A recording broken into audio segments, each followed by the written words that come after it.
شكرا بارك الله.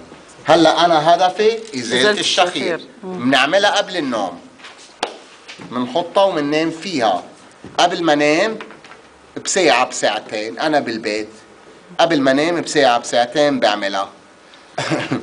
شو المشكلة لما يكون في شخير؟ في شيء هون مغلق، لما انا اتنفس في شيء مغلق، هيدا المغلق بدي افتحه.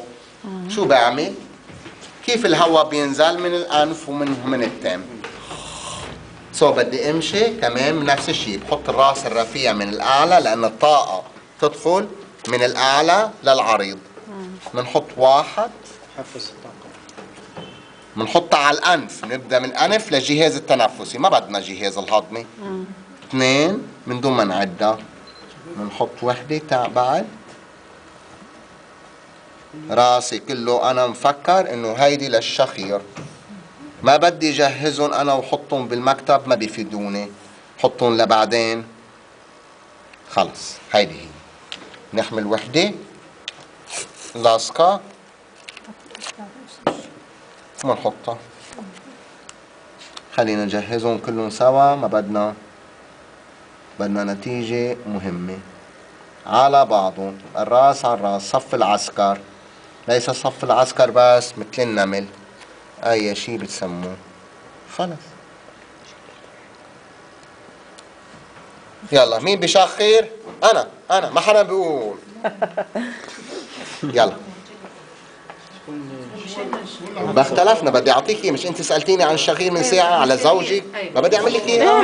هكذا تجربه خير يعني. هي بتكون، بس هي بتقول لا.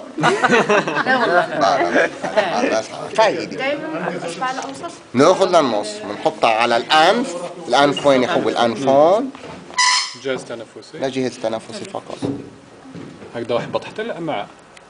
لا شو بدي بجهاز؟ جهاز تنفسي. جهاز تنفسي يلا. اذا حطيت وحده زياده شيلها. معلش. هلا من اعلى الاسفل، لا لا لا لا لا لا لا لا لا لا لا لا. يلي عنده ربو هيدي دواء للربو. صحيح؟ نفس الشيء، ما في شك، نفس الشيء، بس بحطها طول النهار. طول النهار مش في الليل. اي لا، فيك تحطها بالليل. حطها بالليل ساعة اللي بدك. هيدي هلا شوفي اعمليها وشوفي نفسك بالليل، يعني. وهيدي شوفي نومك كيف احسن لازم بصير. الشخص هو اللي يدير تحفيز. بدك تحفظيها، خلص حطيتيها قبل النوم واعملي لها من اعلى للاسفل، حفزتيها. الشخص او انت بغض النظر مين، المهم ان حفزناها، بس يفضل الشخص نفسه طاقته. خلص من الاعلى للاسفل استاذ هكا. هيدي منيحه. نعم هيدي منيحه للربو، ايه منيحه للشخير، لضيق النفس، لاي شيء. طيب الصحه. هلا اذا في واحد